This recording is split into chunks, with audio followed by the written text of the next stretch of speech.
Hey Frag fam, what is going on? I hope you guys are all doing well today. Elliot here and welcome back to The Fragrance Well. So for today's video, I wanted to focus on the subject matter of listed notes. In my opinion, notes listed for a fragrance are mostly marketing tools.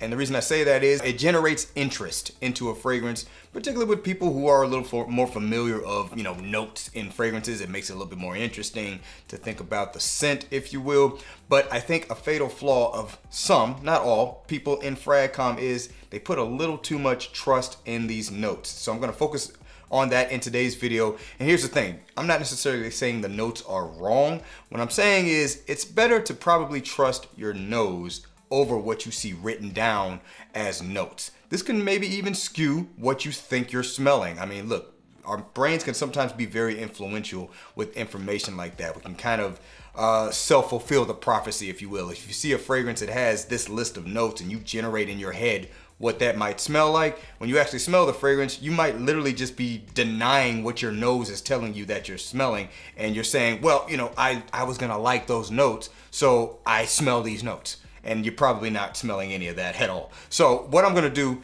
is I got 8 fragrances here today that I think are very clear cut in what they smell like, to the point where you really don't need to reference the notes to say what you're smelling. I think they genuinely smell like things that are very relatable to some people. And by the way, I'm not trying to call anybody out. I'm not referencing any content creators. I'm not referencing anybody in particular.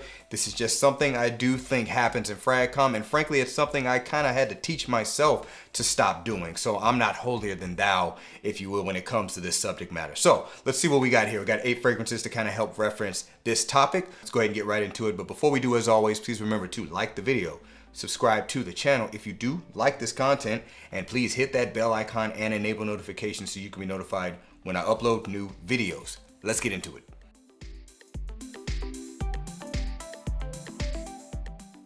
All right, guys, to kick it off, we're gonna use one from Roja Parfums. This here is Creation E. Roja Parfums Creation E. So first of all, it's a Roja fragrance. If you know the notes that are given from Roja Dub's releases, there's a laundry list of notes. Matter of fact, I'll give this one credit. This is probably one of the shorter note breakdowns that I have out of all the fragrances I have from the house. But nevertheless, it's still a lot of them. I'd say, what minimum of 15 maybe given with these Roja releases. But in my opinion, this one here actually just simply smells like Jack and Coke and tobacco. That's basically what I can reference in terms of what this fragrance smells like. Now, is that the only thing you necessarily are getting from it? No, I mean, there's a little bit of an amberiness you may get in there. You definitely get woody notes. It's an assortment of spices that is giving that cola-like vibe that this fragrance has. And there's not necessarily a Coca-Cola note listed, but I mean, when it all comes together, that's what the fragrance smells like, and that's ultimately my point. Remember, a fragrance is not meant to be smelled and enjoyed as, well, you get this note, that note, this note, that note, this note, that note. It's meant to be smelled as a complete piece of work, a complete chemical concoction, if you will. So you're meant to enjoy the entire smell of the fragrance. And while not every fragrance necessarily comes together to smell like something that many can reference, such as Jack and Coke and some tobacco in the background, it all is meant to come together to basically form one fragrance. So that's, in my opinion, the better way to kind of look at analyzing some of these scents. And it's just a bonus when you get a fragrance like this that, in my opinion, you can reference to one thing. For me, that is Jack and Coke and tobacco. And by the way, when I first got this fragrance, it didn't really come together for me like that. So again, I'm guilty of this as well. But as my nose has developed and that skill set has developed, that's basically what this smells like to me at this point. So once again, from Roja Parfums, this is Creation E. All right, next one's gonna be coming from Nishane. This is Wulong Cha. Nishane Wulong Cha. So as many people know, this is a really great tea fragrance, but this is one I did not have to teach my nose what it smelled like to me, because it was very apparent from Jump Street. It smells like orange flavored tea. Straight up. It's very, very citrusy. It's very bright, and it is definitely an orange-like citrus flavor to it, and you can clearly get the tea notes. And the other stuff that's in here, I think is just meant to kind of add to the overall texture of the fragrance. There's a lot of musk in here, for instance.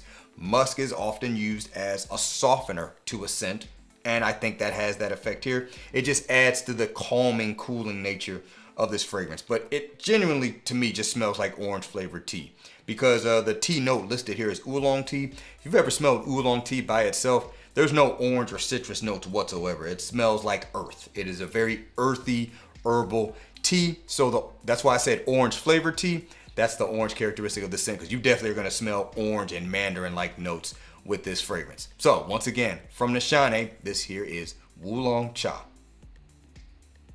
All right, next one is coming from Lorenzo Pizzalia. This one here is Sun-Gria. Lorenzo Pizzalia, Sun-Gria. You know what? Shout out to Lorenzo Pizzalia, because I think a lot of his fragrances are great for this subject matter, because of a lot of his fragrances simply smell like one thing. This one here, obviously the name is kind of implying what this is kind of smelling like. It smells like a sangria. It smells like a particular style of sangria, though. It's a very fruity, tropical, and sweet sangria. I've actually never had a sangria that had sweetness in it. I've only had like the tart, bitter, very tangy types of sangria, and I'm not a big sangria guy anyway, so I'm not gonna sit here and tell you I'm an expert on sangrias, but it's a very particular flavor profile, very particular style of drink that's kind of like, once you've had it, it's undeniable. It's in your brain, because it's not a weak drink, if you will. But yeah, that's what this smells like. It's tropical, it's fruity, so it's a little bit more playful take. It is very much sweet. Again, a sweetened sangria. That's what this fragrance smells like. You can look at the notes just for interest to see like, well, what are some of the things they're going for to accomplish that? I don't mind that at all. But ultimately, that is what this fragrance smells like. You don't really need to reference the notes to know that, unless you are unfamiliar with what a sangria is. That would be the difference, if you will. So once again, from Lorenzo Pizzalia, it's Sun-Gria. All right, next one's coming from DS and Durga, and this is Coriander. DS and Durga, Coriander. And look, again, the name is kind of telling you what you should smell here. So does this actually smell like coriander?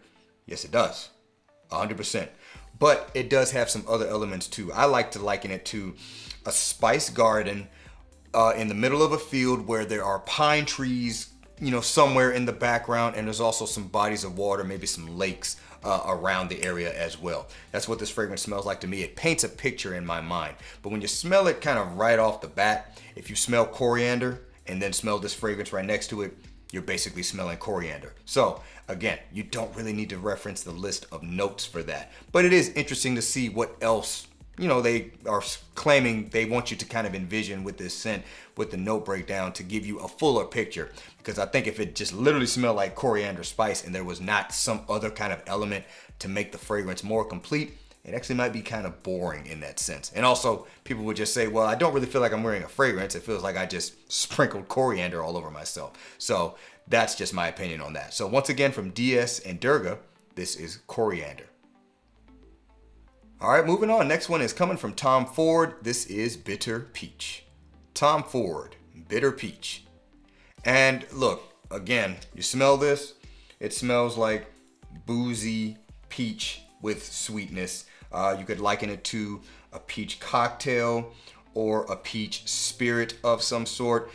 For me, I remember when I was a little bit younger, me and my family were taking like back-to-back yearly vacations to New Orleans for, you know, one of their kind of summertime events, and a peach Bellini was something my mom would kind of regularly get. So I kind of remember the smell of that, and I liken it to this. I'm not saying this smells exactly like a peach Bellini, but the concept is there. It's a peach flavored alcoholic drink that is, you know, sweet, refreshing, bright, vibrant, kind of like this fragrance smells. So, I mean, do you really need a note breakdown to know what a peach smells like, unless you've just never smelled a peach before, or anything peach inspired or peach flavored?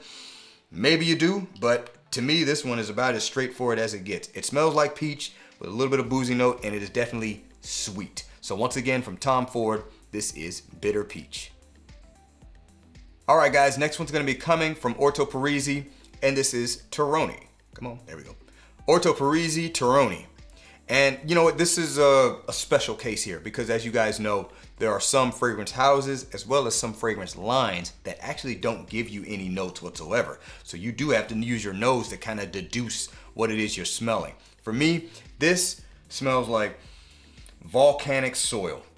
Volcanic soil with, I don't know, this kind of feeling of maybe something that has grown from the soil. There's almost kind of this warm, savory, spicy feel to it with like a touch of like a berry fruitiness there. Very, very slight, if you will, but you definitely get like this scorched earth kind of smell, this kind of smoky, rich, resinous, soily feel from this scent. The only reason I kind of can paint that picture in my mind is because I've actually been to a volcano before. I've been on top of an active volcano. I went to Hawaii and went on the top of their volcano there that has erupted a few times. It wasn't erupting while I was there, but did do their like volcano tour. There is a kind of a vibe that you get from being on top of something like that, of the raw power of a volcano. I remember kind of feeling how the temperature was in the air. It was like mild, cool, and then I dug my hand into the dirt and it was warmer than the air above me. That is a very humbling experience. Also certainly smelled some sulfur-like smells, saw some plant life associated with volcanic soil.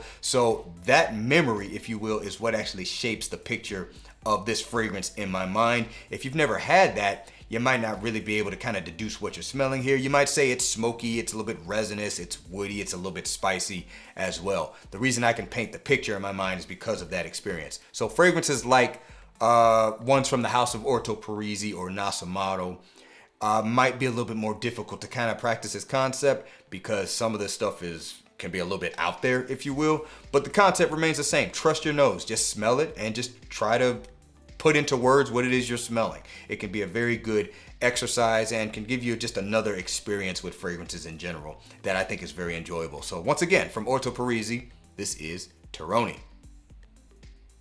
All right, back to one that's a little bit more straightforward when it comes to the smell. This one is from Montclair and it is La Cordee. Montclair La Cordee. And again, like I said, this one is a little bit more straightforward. Now, while the fragrance is actually more focused on cypress in particular, the complete package smells like lemon peppermint tea, in my opinion. Not exactly like it, but that's the thing I can most liken it to. You definitely get a really nice kind of citrusy, lemony feel from the bergamot that is in here, and you definitely get a very clear-cut tea accord.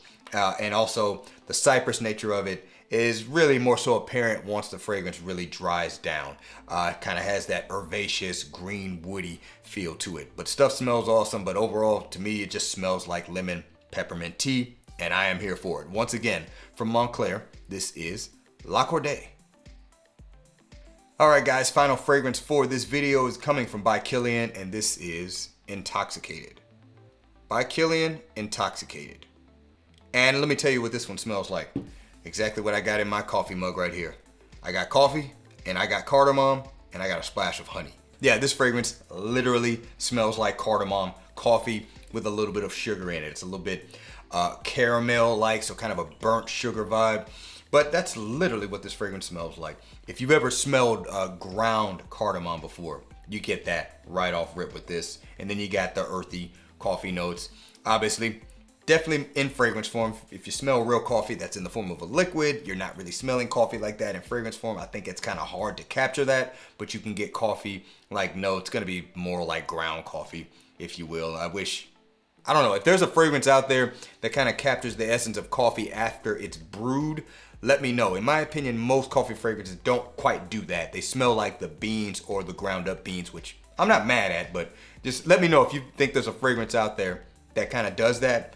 Let me know what it is. I would love to maybe check it out. But yeah, that's what this fragrance smells like. It smells very alluring, intoxicating, as the name does imply. And if you like coffee fragrances, this is a great one to get your nose on, especially if you like spicy coffee. I like throwing spices in my coffee from time to time. I threw some cardamom in there this morning, and that's basically what this fragrance is giving me. So once again, from By Kilian, this is Intoxicated. All right, guys, that is gonna do it for this video. Hopefully this subject matter was an interesting one for you. Let me know down in the comments below what you think of this philosophy of not depending on the notes solely. Definitely trust your nose. Do you think most note breakdowns are accurate, or do you think a lot of them are just simply marketing tools? I would love to see what you guys have to say. Thanks again for watching all the way into the end. I really do appreciate you all. Please remember to be well and smell well, and I will see you all in the next episode of The Fragrance Well. Have a good one.